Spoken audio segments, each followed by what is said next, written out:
साम टीव्हीच्या महा एक्झिट पोलला शिक्कामोर्तब लागलेला आहे। तुमसरहून नगराध्यक्ष पदासाठी अपक्ष उमेदवार सागर गबने हे निवडून आले। आपल्यासोबत आहेत आमदार राजू कारेमरे। भाऊ, काय आपली पहिली प्रतिक्रिया आहे?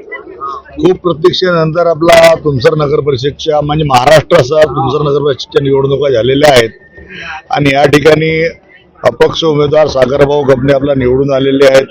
ते जरी अपक्ष असले तरी सन्माननीय प्रफुल्ल पटेल साहेब, राजू जैन साहेब आणि राष्ट्रवादी काँग्रेस पक्षाला आपला ते विचारधारे जे आपला ते आहे, सर्व जाती धर्माला घेऊन चालणारे ते आहेत, म्हणून ते अपक्ष आले असतील तरी ते राष्ट्रवादीचेच आपला उमेदवार आहेत आणि प्रफुल्ल पटेल साहेबांच्या आम्ही हात आपला या माध्यमातून बळकट होणार आहेत आणि त्यासाठी गावाच्या आपला शहराचा आपला सर्वांगीण विकास होण्याला खूप मोठी आपला मदत होणार आहे। आपल्यासोबत सागर गबने। भाऊ, सागर, काय सांगशील? अपक्ष उमेदवार होता, काय काय तुला कठीणाईचा सामना करायला लागला आणि तू आता निवडून आलेला आहे, काय सांगशील?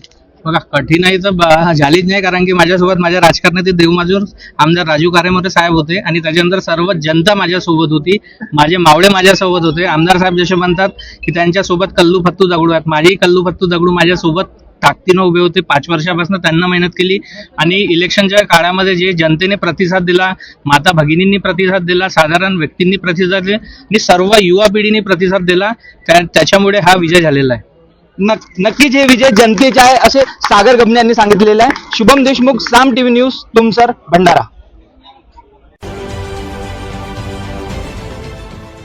देश विदेशातील प्रत्येक घडामोडींचे लाईव्ह अपडेट मिळवण्यासाठी आता साम टीव्हीच्या सर्व सोशल मीडिया प्लॅटफॉर्मला लाईक, फॉलो आणि सबस्क्राईब करा। तसंच सर्व नोटिफिकेशनसाठी बेल आयकॉन प्रेस करायला विसरू नका।